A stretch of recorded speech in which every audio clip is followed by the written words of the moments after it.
तत्व ज्ञान का हमें प्रकाश होता है, उसके आधार से फिर हम अपने उस मार्ग पर चलते हैं। कबीर साहब कहते हैं, पीछे लग गया जाऊं था मैं लोक वेद के साथ, रास्ते में सतगुरु मिल गए वो दीपक दे दिया हाथ। लोक वेद दंत कथा जैसा सुना सुनाए ज्ञान से हम साधना कर रहे थे, उसी के आधार से हम चल रहे थे। हम अपने ऊपर उदाहरण देकर हमें समझा रहे कि पीछे लग गया दाऊं था मैं लोक वेद के साथ, रास्ते में सतगुरु मिल गए और दीपक दे दिया हाथ। ये तत्व ज्ञान रूपी टॉर्च दे दी, लालटेन दे दी। अब इसकी रोशनी में हम गड्ढों में, बोझड़ों में, कांटों में नहीं जाएंगे। इसके प्रकाश से हम सुमार्ग पर चलकर मंजिल पर पहुंच जाएंगे।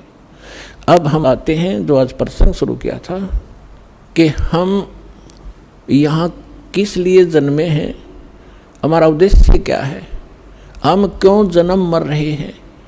हम अपने बच्चों के लिए अपनी संपत्ति के संग्रह करने के लिए सारा जीवन न्यौछावर कर देते हैं और हमारे सामने या तो कोई बच्चे की मृत्यु हो जाती है या स्वयं ही हम चले जाते हैं। तो उस समय हमारी बुद्धि काम करने योग्य नहीं रहती, केवल हाहाकार, रोना पीटना, अब क्या होगा, बच्चों का क्या होगा, कहाँ जाऊँगा। तो इतनी सी बात समाई रह जाती है। तो यहाँ परमात्मा हमें याद दिलाते हैं कि अब आपको एक विकल्प दिया जा रहा है कि आप ये साधना करो जो शास्त्र अनुकूल है, और शास्त्र अनुकूल साधना इस दास के अतिरिक्त इस विश्व में नहीं है। कुछ दिनों में बुद्धिमान हो, आपके रूबरू सारा ज्ञान होगा।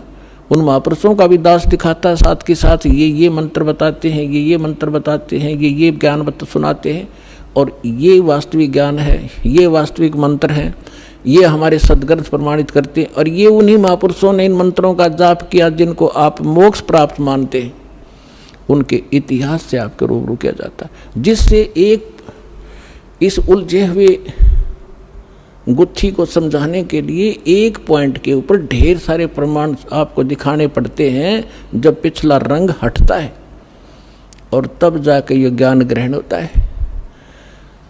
तो जो प्रसंग चल रहा है कि जैसे कई भक्त कह देते हैं कि आपके जैसे कबीर पंथियों से हमारे भक्त मिलते हैं, या राधा स्वामी वालों से, धन धन सतगुरु वालों से, ये ही ज़्यादा भगवान उस सतलोक का ठेका ले रहे हैं कबीर पंथी। और ये वो नकली कबीर पंथी, कबीर पंथी हो तो फिर तो बात खत्म हो जाती। पंथ माने मार्ग, वे जो भगवान ने रास्ता बताया कबीर साहब ने, वो कबीर पंथ है, वो कबीर के जी के द्वारा दिया गया मार्ग है, वो कहते हैं कबीर पंथी। अब जैसे यहाँ हिसार से जा रहे हैं इस सिरसा की ओर और कह रहे हैं हम दिल्ली की ओर जा रहे हैं, हमें दिल्ली जाना है, हम दिल्ली पंथी हैं, तो उनको कौन समझावे, जा रहे हो सिरसा की ओर और कह रहे हो हम दिल्ली जा रहे हैं, तो कहते हैं कबीर पंथी और जा रहे हैं काल के पंथ पर। तो वो परमात्मा वाला ज्ञान नहीं और वो सत भक्ति नहीं, तो वो कबीर पंथी नहीं है। वैसे अब इनका छाप लगी कबीर पंथ की, तो कहना पड़ा है उनको समझाने के लिए कि वो व्यक्ति हैं जो गलत साधना कर रहे हैं। तो ये सभी सतलोक की महिमा सुनाते हैं, और जब हमारे भक्त उनसे कहते हैं कि ऐसे ऐसे वहाँ चलो सही साधना है, सही ज्ञान है, तो वो कहते नहीं, वो तो काल के नाम देता, शुरू से ही काल के नाम देता है। काल कौन से? ब्रह्मा विष्णु महेश के, देवताओं की पूजा बताता है। पुण्यात्माओं, ये ज्ञान का टोटा है। जब ज्ञान संपूर्ण होगा तब आपको पता चलेगा कि ब्रह्मा विष्णु महेश ये अलग नहीं कर सकते हम इनको। जैसे श्रीमद् भगवद गीता अध्याय नंबर 15 के श्लोक नंबर 1 से लेकर 4 में एक विशेष विवरण है कि ये ऊपर को जड़ और नीचे को तीनों गुण रूपी शाखा वाला उल्टा लटका हुआ एक संसार रूपी वृक्ष समझ लो, और इसकी तीनों गुण रूपी शाखा है। इतना गीता ज्ञानदाता केवल इतना नॉलेज रखता है कि ऊपर ने तो जड़ समझो, और जड़ वो दृढ़ है, वो अविनाशी पोर्शन है जो मूल है इस संसार रूपी वृक्ष का, और उस मूल मालिक है जो जड़ है सभी का धारण पोषण भी वही करता है, क्योंकि पूरे वृक्ष को, पेड़ को जड़ से ही आहार प्राप्त होता है, खुराक मिलती है। गीता अध्याय नंबर 15 के श्लोक नंबर 16 और 17 में 3 पुरुष बताए, सरपुरुष, अक्षर पुरुष, और 17वें श्लोक में कहा कि उत्तम पुरुष है तो अन्य, सरपुरुष और अक्षर पुरुष से कोई और है उत्तम पुरुष, श्रेष्ठ भगवान, और वही तीनों लोकों में प्रवेश करके सबका धारण पोषण करता है। अब इन 2 श्लोकों का लिंक अब उन प्रथम के 4 श्लोकों से है 15वें अध्याय के।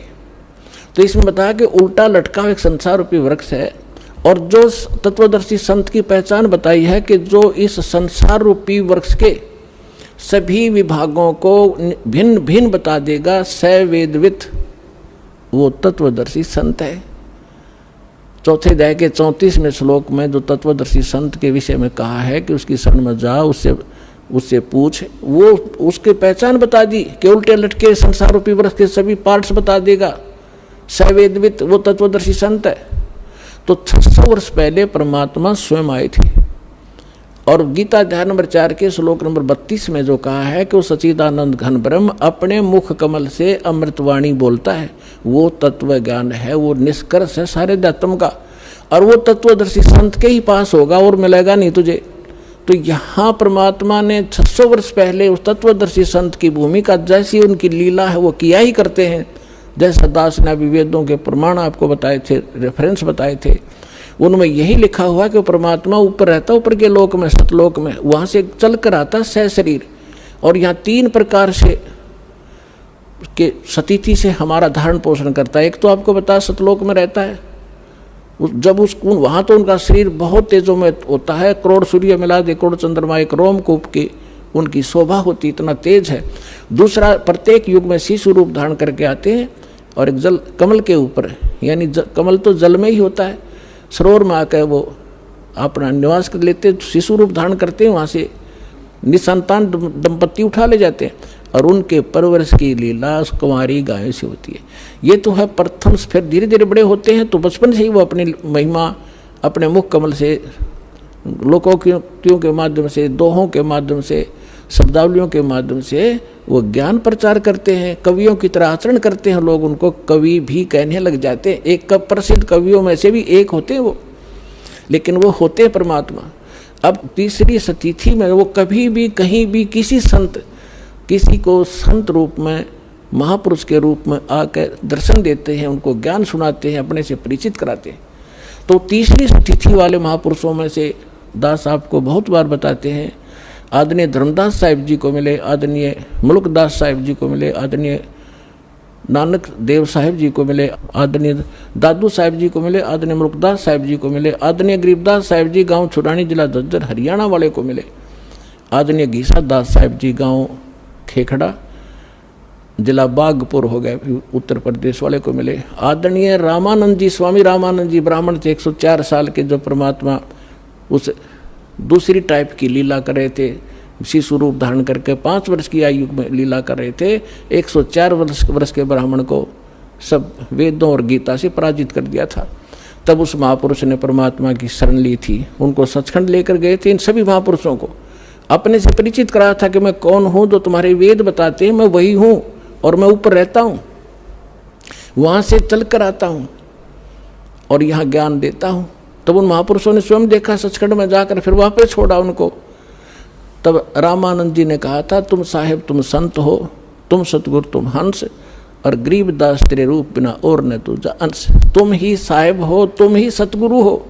साहेब तो भगवान हो ही, आप सच्चा ज्ञान देने वाले सतगुरु भी आप ही हो, और आपके अंदर एक भगत के लक्षण है। आप जैसे परमात्मा आए थे कबीरदास, हमारे लिए एक रिहर्सल करके छोड़ गए कि यहाँ बकवाद नहीं चलेगी, जितना अधीन होगे भगवान उतना निकट आपका होगा।